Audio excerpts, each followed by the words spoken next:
Përshëndetje të nderuar, sot është ditë e diel, 9 maj 2026. Para 3 dite fola për rrezikun rus që po e ndjen Evropa. Në këtë video sot do të shpjegoj ndryshimet rapide dhe shumë të rrezikshme që po ndodhin në Evropë, si dhe rrezikun gjerman tani që po e ndjen Rusia. E kam thënë më shumë se njëherë, se për dekadat të tëra, Evropa besoi se epoka e luftrave të mëdha ka përfunduar. Si rezultat i këtij besimi dhe mendësie, Gjermania u shndrua në një fuqi paqësore, në një fuqi ekonomike, industriale dhe aty mbeti, ndërsa Rusia u bë një partner strategjik për Evropën, si të ishin vende mike përgjatë gjithë historisë. Ndërsa NATO në një ombrellë të padiskutueshme sigurie, e cila nuk do të ketë nevojë ndonjëherë të intervenojë në territorin e kontinentit të Evropës. Mirëpo, ndryshimet rapide dhe të rrezikshme, të cilat i përmenda, tani po shfaqin fakte të reja. Gjermania po riarmatoset me një ritëm historik të papar, Rusia po kalon në ekonomi lufte, ku industria ushtarake është bërë burimi kryesor i ekonomisë ruse, si dhe koncentrimi absolut i Rusisë në përforcimin e industrisë ushtarake të veten, ndërsa kontinenti i Evropës si tërësi po hyn në periudhën më të rrezikshme, 100% nga lufta e ftohtë dhe mesa po shihet nga lufta e dytë botërore. A thua, a është vërtet Evropa duke u përgatitur për një përballje të madhe me Rusinë? Një pyetje së cilës do t'i përgjigjem në minutat në vazhdim. Tjetra, pse Moska ka nisë të flasë me gjuhën e viteve 1941-1945? Tjetra, pse Medvedev dhe elita ruse, intelektuale dhe ushtarake po paralajmërojnë një ringjallje të militarizimit të rrezikshëm gjerman? Dhe pyetja përfundimtare, ndoshta më kryesorja dhe më rrezikshme, është se si hyri bota në një rend të ri ku armët bërthamore, frika dhe rivaliteti strategjik po e zëvendësojnë diplomacinë dhe stabilitetin e deritanishëm, sidomos në kontinentin e Evropës. Këto pra do të shpjegoj frikën e Rusisë, nëse është reale apo e egzageruar, do të shpjegoj transformimin ushtarak të Gjermanisë dhe lojën e madhe gjeopolitike që po zhvillohet në zemër të Evropës. Andaj, ju paralajmëroj që në fillim se është një analizë, një video ku do të dëgjoni emra institutesh, emra personalitetesh të mëdha dhe fakte të cilat janë të shkruara dhe mesa po shihet për fat të keq edhe të prekshme dhe të rrezikshme për të gjitha vendet e kontinentit të Evropës. Shikuar në histori, luftrat më të mëdha asnjëherë nuk kanë filluar pse dikush donte shkatrimin total, të dikujt apo të vetvetes. Në fakt, luftrat më të mëdha kanë filluar nga arroganca 1, nga keqlloggaritjet e vendeve 2, nga tensionet e krijuara disa herë edhe në mënyrë spontane, pastaj nga incidentet e padëshiruara dhe nga bindja se pala tjetër me hesap nuk ka me reagu, nuk do të reagoj. Dhe pikërisht kjo është ajo që po i frikson sot strategët kryesor botëror, që merren me Evropën dhe me artet e luftës. A është vërtet Gjermania duke u zgjuar si fuqi ushtarake sa të friksohen vendet evropiane e sidomos Rusia? Dhe a mund të përfundoj kjo përplasje në krizën më të madhe evropiane të shekullit 21? Për këto dhe shumë të tjera, pa u kursyer dhe pa hezituar që ta them të vërtetën që po shihet mbi letra dhe dal nga raportet e instituteve kryesore të Evropës, do të them këto shtruar hapur dhe në mënyrë shumë objektive. Miq, para 3 dite, nën kryetari i Këshillit të Sigurisë Kombëtare të Rusisë dhe presidenti i tret i Rusisë, Dmitri Medvedev, ka publikuar një analizë me të cilën, përveç shprehjes së frikës nga rizgjimi gjerman, ai në analizën e tij ka përdorur një gjuhë kërcënuese, gjuhë e cila në disa raste mund të lexohet si shpallje lufte e Rusisë ndaj Gjermanisë. Analiza e Medvedev vjen në vigjilje të festimit të ditës së fitores ruse ndaj Gjermanisë naziste. Atë ditë u pa një ndryshim i madh në Moskë. Ndryshe nga zakonisht, në sheshin e Kuq, gjatë paradës së festimeve të ditës së fitores ndaj Gjermanisë naziste, megjithëse që munguan tanket, raketat dhe arsenali ushtarak, të cilën herëherë e ekspozonte Vladimir Putin, frika e vjetër e trashëguar nga lufta e dytë botërore, megjithatë mbetet fuqishëm në deklaratat e shumë zyrtarëve rus lidhur me prirjen e Berlinit drejt militarizimit të ri, të cilën e konsiderojnë të rrezikshëm dhe shtrohet ajo frika aty.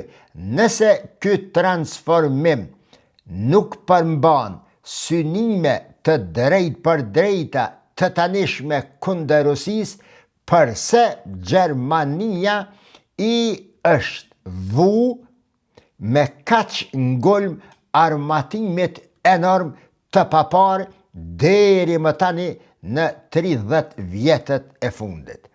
Medvedev paralajmëron për rrugën që është duke e ndjekur Gjermania në udhëheqjen e kancelarit Friedrich Merz, cila është ajo për të ndërtuar ushtrinë më të fuqishme të Evropës dhe për të synuar posedimin e armëve bërthamore, në një atmosferë që e rikthen Rusinë të kujtimet e viteve të 40-ta të shekullit të kaluar. A janë të qëndrueshme apo jo këto frika dhe kujtime dhe këto të cilat po i ekspozon Rusia, qoftë edhe nëpërmes analizave të Medvedevit, do të shohim në minutat në vazhdim. Kancelari gjerman Friedrich Merz i viziton kazermat ushtarake të Münsterit me datë 30 prill të vitit 2026. Aty, para mira ushtarve e mban një fjalim që ishte frikë dhe trishtim për Rusinë. Bazuar në ato të cilat i thot në atë fjalimin e tij Merz, Rusia nuk i friksohet më vetëm rritjes së buxhetit ushtarak gjerman, por i friksohet një transformimi më të thellë geostrategjik në kontinentin e Evropës, Çfarë është ai? Rikthimi I Gjermanisë si fuqia më e madhe strategjike evropiane. Derisa në syrin rus, derisa në syrin rus, kjo gjendje e Gjermanisë paraqitet si një ringjallje e militarizimit të frikshëm gjerman, nga perspektiva gjermane dhe euroatlantike, kjo është një domosdoshmëri mbrojtëse pas luftës së Rusisë ndaj Ukrainës. Rusët nga natyre friksohen nga kujtesa e tyre historike, e kujtojnë trishtimin e luftës së dytë botërore dhe rënien e Gjermanisë naziste, të bërat e kësaj ushtrie gjermane dikur dhe viktimat e saja të cilat I kishte dhënë në luftë me Gjermaninë. Duke u mbështetur në arkivat e inteligjencës ruse dhe në dokumente të ndryshme historike që janë nëpër sirtar sekret të Kremlinit, Medvedev pretendon se rrëzimi I dikurshëm I nazizmit kujton rrezikun e nazizmit I cili ende ekziston, por është I fjetur nën tokë, që përret momentin të dalë mbi tokë dhe të fillon të bëmat e saj ashtu si që ka bë para dhe gjatë luftës së dytë botërore. Analiza për cilën po flas e Medvedevit mbështetet në 3 argumente kryesore. Tezën e tij, frikën e tij nga ky nazizëm gjerman nazizëm të ri gjerman e mbështet në 3 argumente kryesore. Shkruan aty se gjykimet e Nurembergut ishin të kufizuara vetëm tek një pjesë e vogël e kriminalëve nazist, ndërsa shumë figurat të tjera ekonomike dhe financiare që përbënin shtyllën ose boshtin kurrizor të regjimit nazist u lan pa u ndëshkuar, u lan të lirë. Shiqoni çfarë vështrimi kritik dhe çfarë vështrimi që ndjell frikë e Medvedevit në kontinentin e Evropës. Pikën e dytë të cilën e përmend në analizën e tij thotë se dokumentet e inteligjencës ruse tregojnë se nuk pati pastrim të vërtet të sistemit të vjetër nazist dhe shumë ish zyrtar, pjesëtar të forcave speciale, elitare dhe general gjerman nazist u integruan në ushtrinë gjermane pas luftës së dytë botërore. Akuza dhe e treta pikën të cilën e përmend dhe bie në sy është kur thotë se anglosaksonët kërkuanin të ruanin dhe të mbronin drejtuesit ekonomik të luftës së Hitlerit, por edhe disa figurat të tjera të larta naziste, duke I vendosur në poste të rëndësishme në Gjermaninë e re të pas luftës së dytë botërore. Medvedev, presidenti I tretë, Jelcini, para këtij Putinit.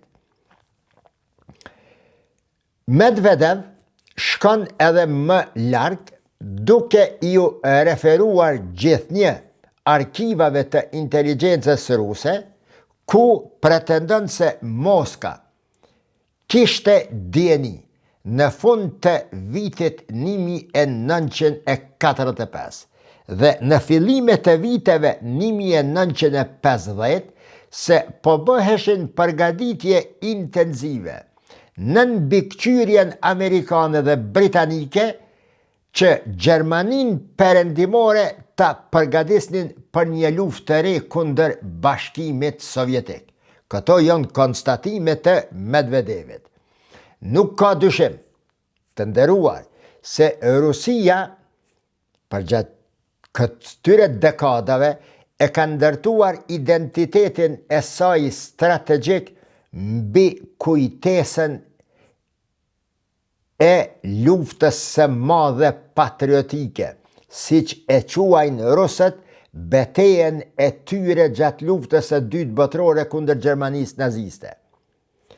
Prandaj, çdo rritje ushtarake gjermane në syrin rus, nga syri rus, lexohet jo vetëm si një politikë sigurie gjermane, por një simbolik historike që i nxit shpirtrat e Rusisë të përgatiten për çfarëdo eventualiteti të cilën Gjermania është duke e përgatitur.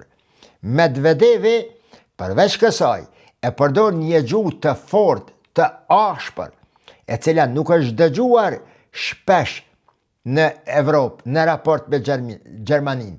Thot për shembull, nazizmi nën tokë i fjetur që pritet të shpërthejë mbi të, hakmarrja gjermane, e përdor të fjalëshin hakmarrja gjermane, përsëritja e viteve 1941, 1945 dhe të ngjashme. Kjo, pra, nuk është më thjesht, nuk do të shihet më thjesht si një analizë ushtarake, por si një teori që thret në mobilizimin e Rusisë për të përgatitur për një luftë eventuale gjermano-ruse. Do me thonë, meq, Rusia nuk thot se Gjermania vetëm po armatoset. Ajo po thot se Gjermania po rikthehet në një model historik të ri dhe i rrezikshëm.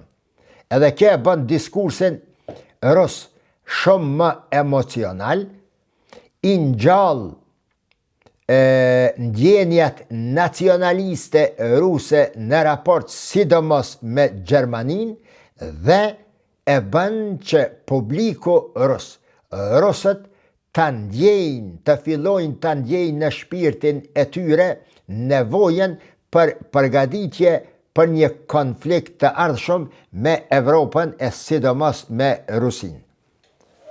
Një gjë që bjen sy, përveç të tjerave në qatë raport, është edhe shprehja prirje të reja hakmarrjeje gjermane ndaj Rusisë. Sipas Medvedevit, këto zhvillime që po ndodhin tani nuk mund të ndahen nga ato që ai i quan prirje të rrezikshme të hakmarrjes gjermane ndaj Rusisë. Gjermania e di, si që di edhe Medvedevi dhe ushtria ruse, inteligjenca ruse, se çfarë ka bë ushtria e kuqe e ish bashkimit sovjetik mbi popullin gjerman, çfarë dhunime të mira e dhjetra mirave gjermane që i kanë bërë ushtarët rus, dhe e kujtojnë shumë mirë, të dyja palët e din se çfarë ka bë ushtria e kuqe e bashkimit sovjetik pasi hë në Berlin. E bën rrafsh me tokë, i djeg edhe ndërtesat e rënuara dhe ata të cilat i kanë zënë, fëmijë, gra, pleq, të ri, ushtar, të gjithë i ka pushkatuar në vendin e ngjarjes.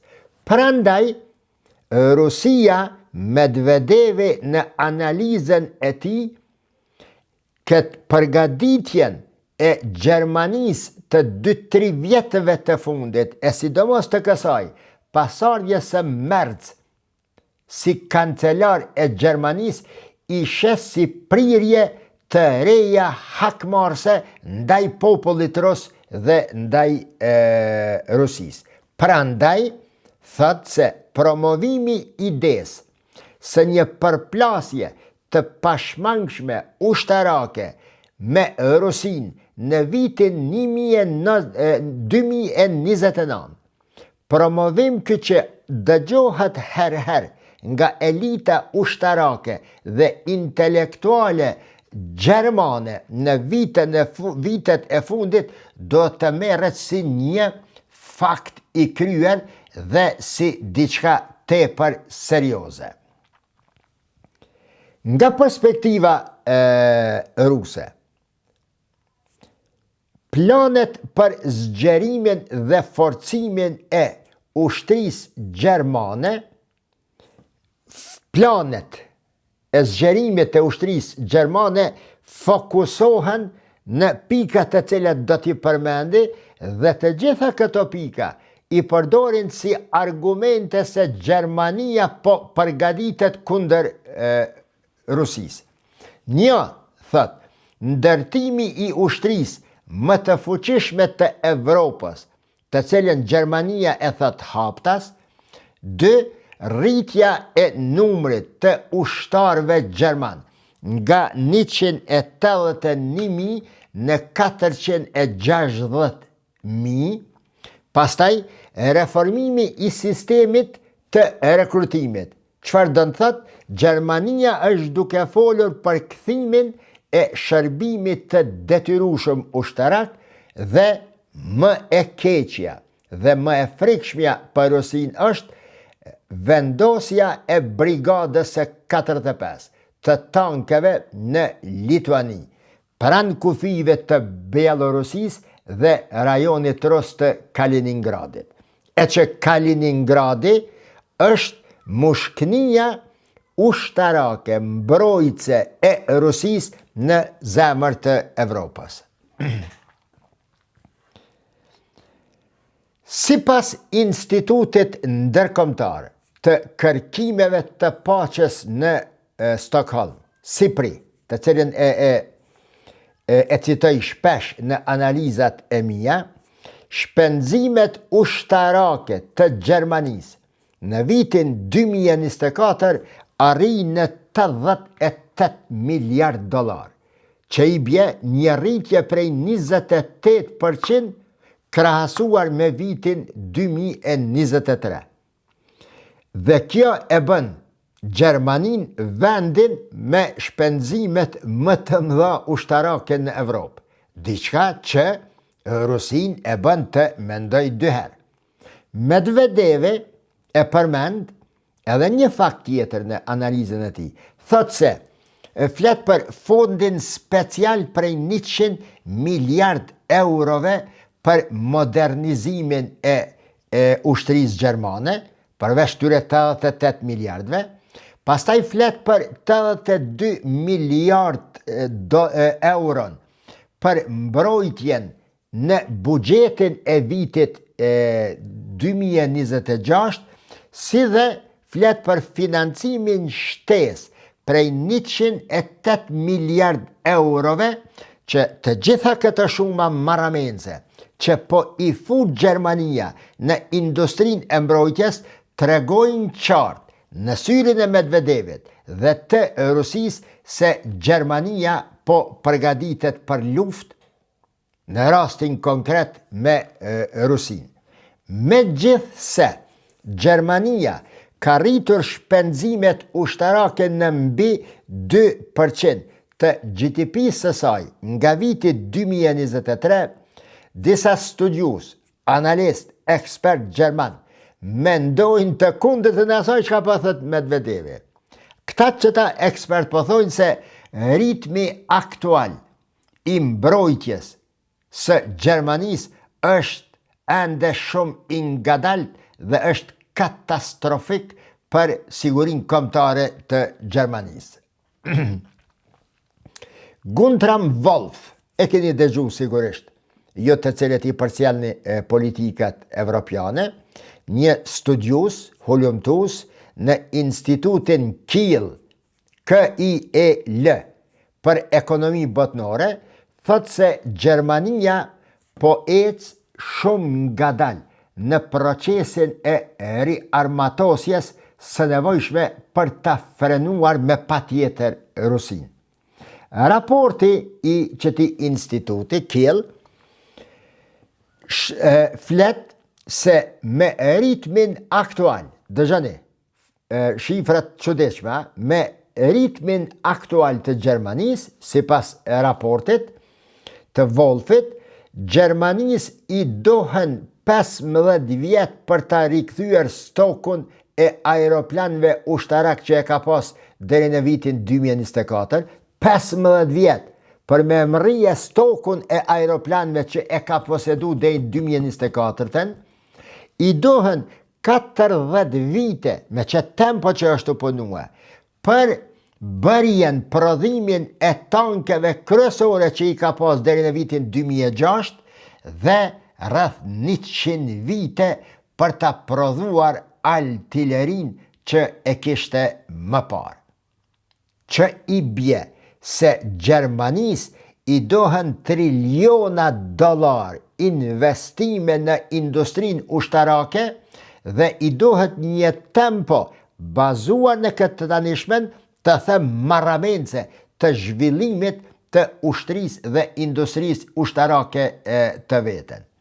Dhe kur ishe studimet e institutit, këti Wolfit, nga instituti Kiel, kur ishe analizën e Medvedevit, do si do, me pa tjetër, eshe se përpara e ki një paradoks, çuditshëm.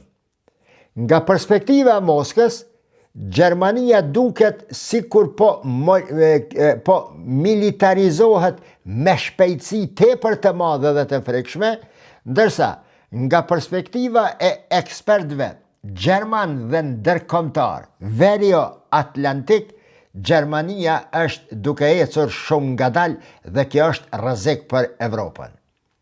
E gjithë kjo dhe ky paradoks tregon se perceptimet, shikimet, analizimet strategjike janë krejtësisht të ndryshme midis Rusisë dhe Gjermanisë dhe Evropës në anën tjetër. Rusia e sheh çdo rritje gjermane si kërcënim, ndërsa ekspertët perëndimor po e shohin si vonesë të rrezikshme për sigurinë e Evropës. Është edhe një pikë tjetër edhe më e frikshme se këto të cilat I thash, më e frikshme në syrin e Rusisë, për interesat të Rusisë. Çfarë është ajo? Sipas Medvedevit, rreziku më I madh për Rusinë është mundësia e Gjermanisë që të posedoj armët bërthamore, duke e kthyer këtë vend në ambicjet e saj të mëparshme të periudhës naziste përgjatë luftës së dytë botërore. Medvedev shkruan se vetëm afrimi I Gjermanisë drejt posedimit të armëve bërthamore, vetëm afrimi, vetëm mendimi, përpjekjet fillestare do të konsiderohen arsye për luftë dhe ne do t'i njohim ato si shpallje e luftës së Gjermanisë kundër Rusisë. Dhe kjo, thot Medvedevi, I jep Rusisë të drejten që të përdor të gjitha masat në dispozicion dhe të parashikuara në doktrinën e saj të parandalimit bërthamor dhe të ruajtjes së Rusisë nga sulmet e jashtme bërthamore. Thjesht po flet për një luftë bërthamore të mundshme nëse Gjermania e posedon nesër armën bërthamore. Një emër tjetër I njohur në Gjermani, keni mujt ta dëgjoni edhe këta, kjo studiusja e marrëdhënieve ndërkombëtare Marina Henke, e shihni edhe në Deutsche Welle në intervista të ndryshme shkruan në për mediumet më të njohura në botë mbi politikat e Gjermanisë, mbi industrin ushtarake, raportet e Gjermanisë me Francën, e sidomos ka qenën shumë akute, aktuale tani pas ardhjes së Merz dhe Trump ato, mos thëmë përlarjet, po kacafytjet me fjalë e që besa edhe në qëndrime midis Gjermanisë dhe shëbave. Që kjo Marine Henk është pjesë e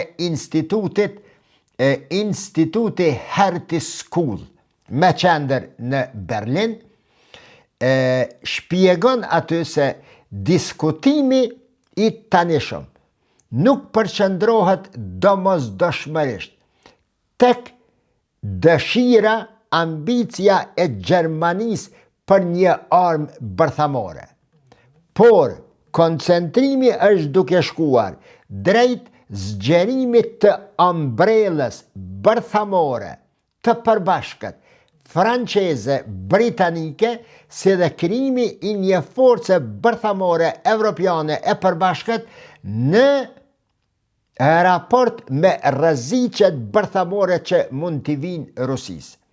Mund t'i vinë prej Rusisë. Me një fjalë, kjo Marina Henke po i thot Rusisë dhe botës se Gjermania nuk i ka ambicjet. Për shkak se e dini, Gjermania ka hjek për dekada nga izolimi dhe imponimi i kufizimit të armatimit. Edhe për shkak të shëbave, forcave të shëbave, bazave shëbave që i ka aty, por edhe për shkak se me hesap ish ligj i pashkruar i historisë. Shtetet të cilat, përveç tek Serbia, shtetet të cilat kanë shkaktuar lufta të mëdha, popujt e tyre do ta paguajnë rënd çmimin e nisjes së atyre luftave edhe për dekada të tëra. Gjermania ka qenë bllokuar, nën kontroll, nën lup shumë të ashpër evropiane dhe amerikane që të mos armatoset. Që kjo Marina Henk nga Instituti Hert, po do me thonë se Gjermania, po do me letu Gjermanien, Mercin, se nuk i ka këto ambicje, mos o totni, por në të njëjtën kohë, me të njëjtën familje, me një gur me i gjujtën dy zoq, po i thëtë Rusisë se Evropa si e bashkuar, sidomos Franca, Britania dhe Gjermania, do të veprojnë dhe do të reagojnë ndaj çfarë do rreziku të mundshëm, sidomos bërthamor që mund të vi nga Rusia.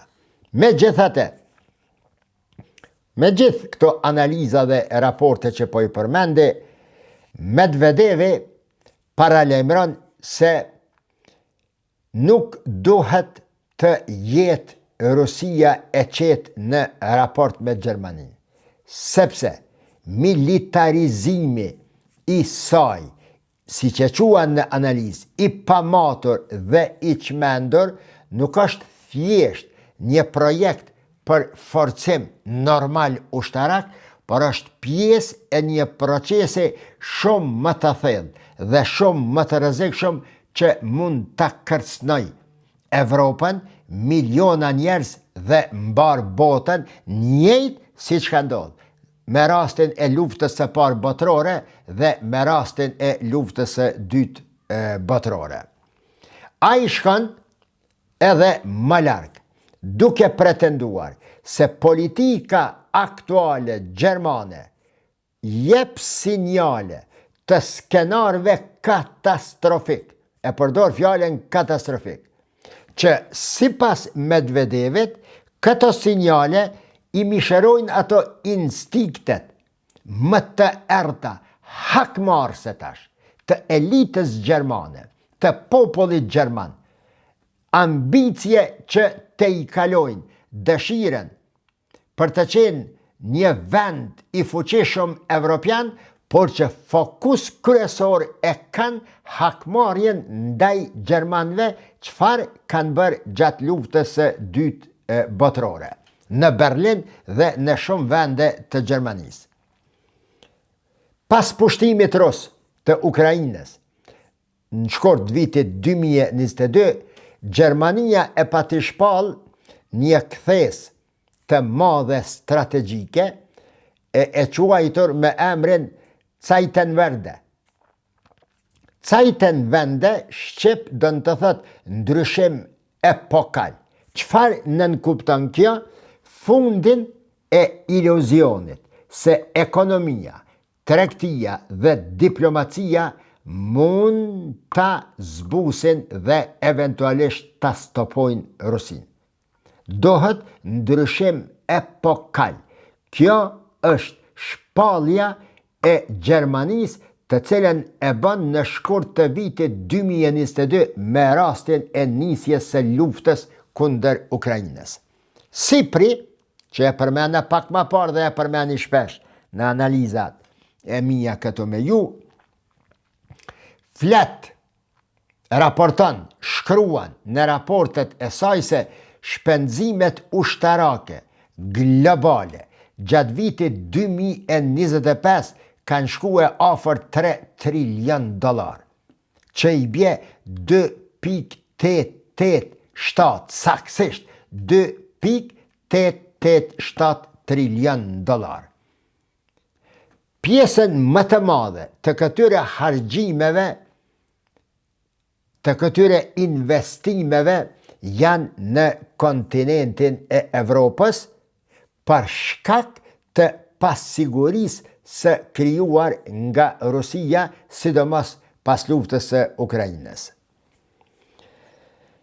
E përmena shkurtimisht pak më parë se Gjermania, së cilës i ishte imponuar një kufizim ushtarak i dhimbshëm të quaj.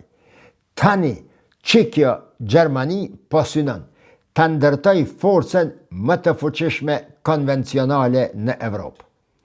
Raportimet të ndryshme për strategjinë e re gjermane vën në spikam, të them, me gramatik, tregojnë se objektivi është që Bundeswehr të bëhet ushtria më e fortë konvencionale e Evropës me fokus kryesor kërcënimin rus të mundshëm dhe shumë potencial për të ardhmen e Gjermanisë dhe të Evropës.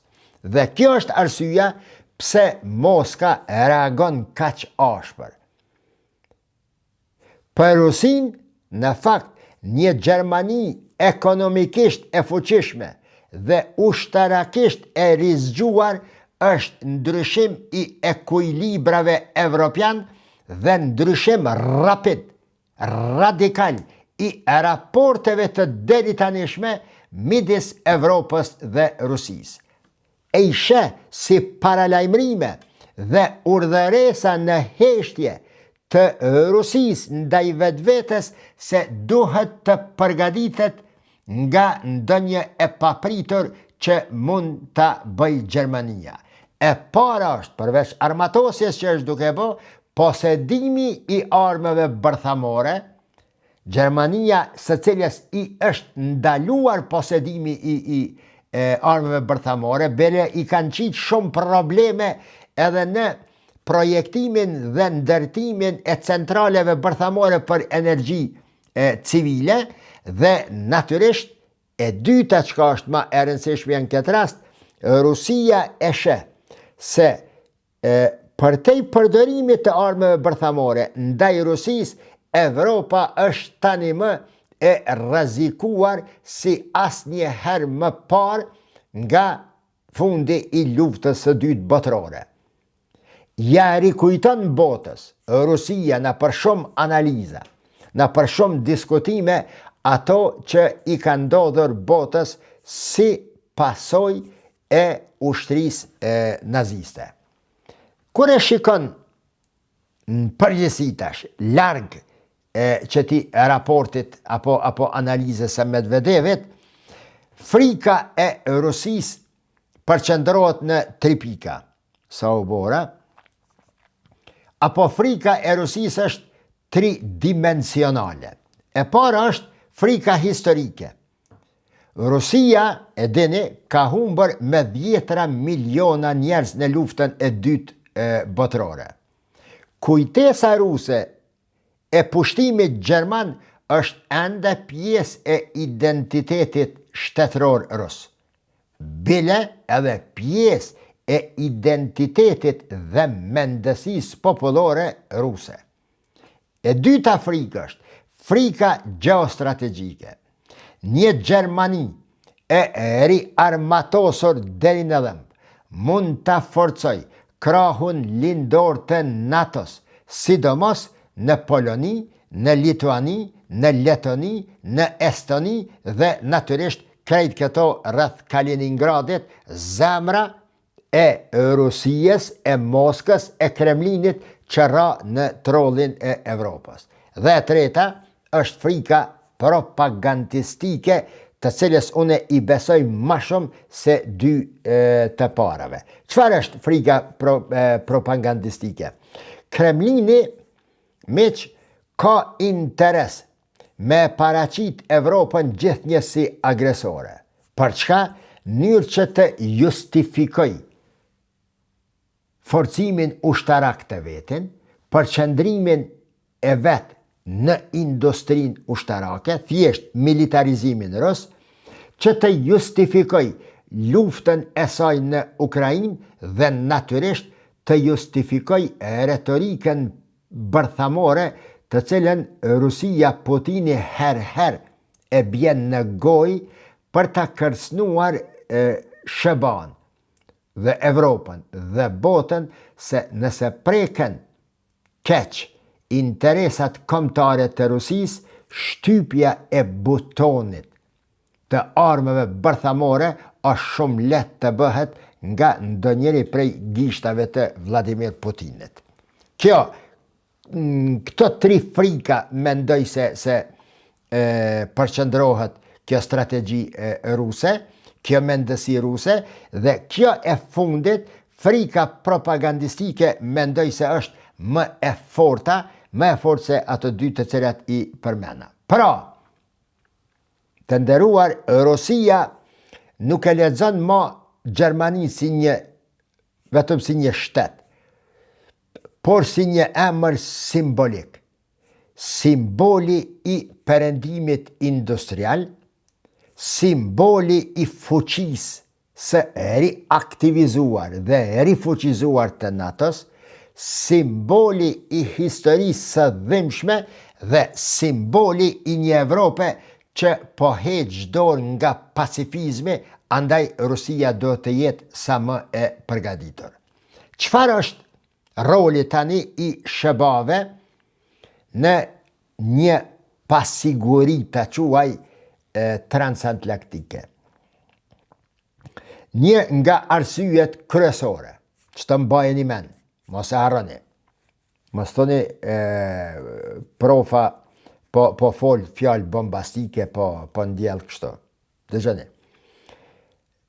Një ndër arsyet kryesore të zgjimit gjerman është pikërisht pasiguria e saj që e ndjen në raport me rolin e Amerikës në Evropë. Dhe tani më është duke u fol haptas. Trumpi me një anë, Merci me një anë, po tërheqen 5.000 ushtarë. Megjithëse që në këtë punën e tërheqjes së 5.000 ushtarëve nuk e shoh si reaksion hakmarrës i SBA-ve i Trumpit ndaj Gjermanisë, pse nuk e ngoj me çu ushtarë në grykën e Hormuzit. Jo, këto e ka qysh në vitin 2011. Në samitin e NATO-s në Bruxelles në 2011, presidenti Amerikan atëherë pa thonë se Evropa dohet të filloj të mendoj më seriozisht në mbrojtjen e vetvetes. Në 2011. Prej 2011-s administratat amerikane, tash 2026, sa për bje që 15 vjetë, administratat amerikane e kam përmen këta, kjo nuk është një shpikje epokale, hap e Trumpit. Jo. Prandaj ato tërheqjen e atyre 5.000 ushtarëve, unë ma shumë e shoh si një shenjë, mos them, e dobësimit të SBA-ve në luftë me këtë Iranin dhe përpjekjet e SBA-ve për të qenë sa më prezente dhe sa më e fuqishme në Pacifik. Ajo i ka vesh në Gjermani, i ka 80.000 ushtarë, Shëbaja, se dje e keni ditë, ka ma shumë se 10 baza ushtarake. Harron e bon stilin, qëfar është bon stilin krasje me bazat ushtarake amerikane në Gjermani. Pra, tërheqja është se Shëbave i dohen ushtar të përgaditur mirë, se vetëm të përgaditurit janë sjell në Evropë për t'i dërguar në Pacifik. Tjetra, shka është me rëndësi të përmendet këto, në raport me Gjermanin me që hyna. Edhe pse po du me e bo një analizë, raportet franqezo-amerikane. Ju betohem se vështirë është mi besue veshve. Qëfar janë në gjenezë raportet franqezo-amerikane? Nuk janë që zhdokën në sipërfaqe. Janë të komplikuara, që të dyja kanë gjene imperialiste. Franca në asnjë mënyrë, që nga koha e De Gaullit, Charles de Gaullit, nuk ka mujt me u pajtue me rolin dominant të Gjermanisë në Evropë. Dhe që nga koha e Charles de Gaullit, kur e urdhëron vendin e vetë, Francën, që të del prej NATO-s. E keni ditë këto. Të del prej një rendi të NATO-s. Aty, e deri tani, Franca kur nuk ka qenë e pajtushme me Amerikën. Ata jelekverdhët, i bësha do videone, jelekverdhët dojnë me shemë këtë Francën në sene. Ato të gjitha, ata të cilat i përsjelin këto politika ndërkombëtare dhe nga që kjo perspektivë që po flas, ato kanë qenë nxitje, hajde thëmë ma diplomatikisht, kanë mund të jenë nxitje të amerikane kundër Francës. Për shka? Sepse një vjet a dy përpara ja ka pasnis Franca me Gjermanin me bo një aleancë ushtarake franko-gjermane në mbrojtje të Evropës si një konkurente kushtimisht po e quaj ndaj NATO-s. Edhe kur e pa Amerika se ka të shkue vetëdia franceze e gjumhazi me jelekverd, erzoj e kthej 10 vjet për mas edhe u harrue ajo ide. Tani ka me bo një video vetëm për raportet franco-amerikane. Tani diçka e ngjashme, po jo në përmbajtje e ngjashme, në simbolik është duke ndodhur edhe midis Gjermanisë dhe Shteteve të Bashkuara të Amerikës. Qeveria gjermane ka kohë që kërkon një NATO më të fortë, por njëkohësisht është përballë me tensione mbi praninë ushtarake. Si dhe kohëve të fundit, 2 muajve të fundit, është përballë me frikën e mundësisë së tërheqjes së trupave amerikane nga Gjermania më shpejt se sa do të mund të përgatitet Gjermania për ta mbrojtur vetveten pasi të heken forcat amerikane. Kjo çështje e përzier i ka detyruar dhe i detyron evropianët të bëjnë një pyetje themelore tani për sigurinë e tyre. Çfarë ndodh nëse SBA nuk është më garantuesi absolut i sigurisë evropiane? Në çet kuptim, po them, Gjermania nuk po armatoset vetëm kundër Rusisë, por ajo po armatoset edhe kundër pasigurisë së vetë strategjike dhe pasigurisë që është duke e ndjerë Evropa pas tronditjeve të mëdha. Nëse më pyetni mua, ka qysh tek që të gjana, cila është ajo një prej burimeve kryesore të ndryshimeve rapide të cilat po ndodhin botë, unë e them se është lufta në Gaza. Paraqitja e Izraelit si një fuqi, e cila dëshiron të hapet, dhe përpjekjet amerikane që të lëvizin çdo kuj, çdo hum, çdo guri që është ndërtuar në dekadat e fundit përgjatë sistemit globalist i nisur nga doktrina Marshall e menjëherë pas luftës së dytë botërore. Sepse thëm Gaza, këtë nuk do dalë pej temës, por Gaza ka ndryshuar çdo gjë në botë. Njëjtë siç pati ndryshua dhe i ndjejmë ndryshimet edhe sot të Covid-19 dhe që i ka ndihmuar ka pak edhe lufta ruso-ukrainase. Ka pakin e qëtyre ndryshimeve tani, me po ka pakin e përmbysi në fakt, e që montoj këtë projekt global të Shteteve të Bashkuara të Amerikës, qëndresa dhe rezistenca iraniane. Kur shkrujsha, pse po thu kështu? Unë e çudita me njerëz që thonë, pse s'po thu hupi ky veç Amerika fitoj? Se na ka shlirua, po brebor, na ka shliru.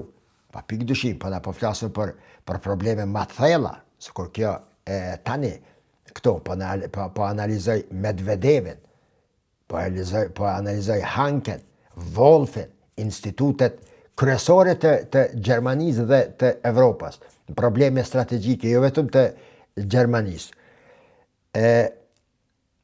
E pata përmen ata që e ka pas thonë dikosh në Iran, një elit ushtarake atja politika, aty bendi kush e ka pas thonë, se SBA-ja e nisi luftën, për fati i përfundimit të luftës është tani tutje në duar tona. Qysh, ku ka qek Irani, a jeni të e pa? A jeni të e pa se shka është të ndodhë.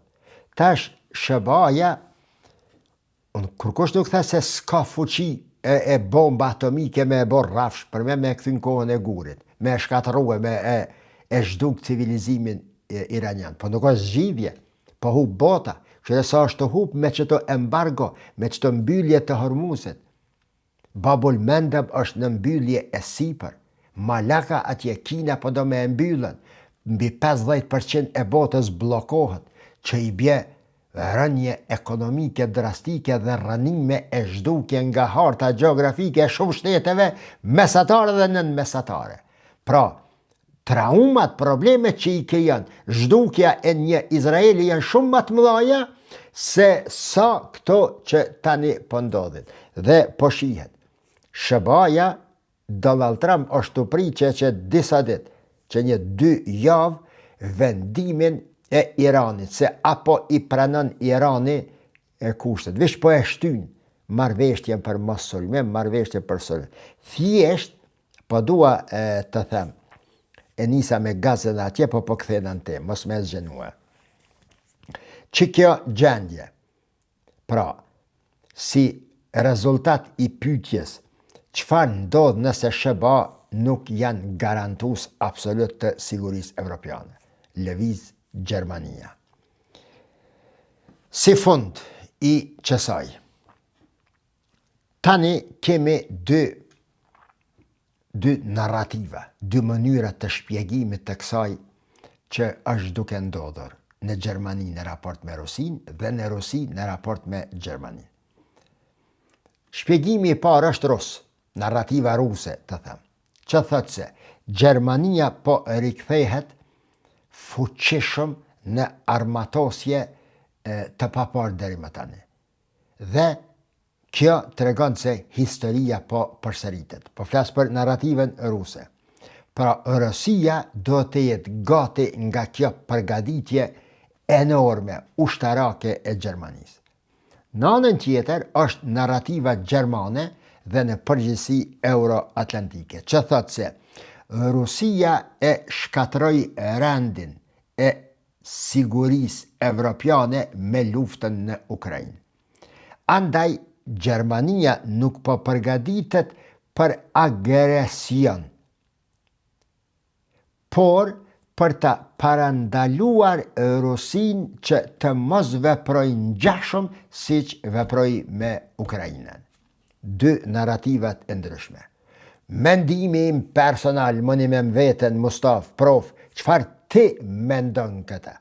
dhe dëgjojeni me vëmendje, ju lutem. Mos i keq interpretoni, se mu nuk më bëni zarar, po të komentusit shkaktoni huti. Narrativa ruse po thot se Gjermania po kthehet shumë fuqishëm ushtarakisht, historia po përsëritet, andaj Rusia do të jetë gati. Nisne. Narrativa gjermane po thot, dhe ajo euroatlantike, se Rusia e shkantroi rendin dhe sigurin evropiane me luftën në Ukrainë. Gjermania nuk po përgatitet për agresion, por për parandalimin e Rusis të mos bëjë ngjashëm siç ka bën në Ukrainë. Mendimi im personal është se e vërteta qëndron diku mes strukturës së fakteve dhe përdorimit politik të atyre fakteve. Qysh po i krijon që kjo narrativ faktet e veta, dhe qysh po i krijon qëto, dhe qysh po i përdorim pastaj në politikë, me gjuhë politike. Po, është mase e vërtet, Gjermania po armatoset seriozisht dhe qindra miliarda dollar është duke investuar në industrinë e armatimet. Po, kjo është një kthes historike që po ndodh në Evropë, sepse Gjermania fillon të armatoset me që ishte izoluar deri më tani. Po, Rusia e percepton këtë si kërcënim. Të gjitha janë të vërteta. Por mendimin, jam të tha mendimin tim, nuk ka prova serioze se Gjermania po ringjall nazizmin, të cilën e përmend Medvedevi, apo se po përgatitet për luftë agresive kundër Rusisë. Më sakt, po ndodh diçka shumë më e madhe se këto frika të cilat i shtrova deri më tani nëpërmes analizimit të analizës së Medvedevit. Cila është ajo?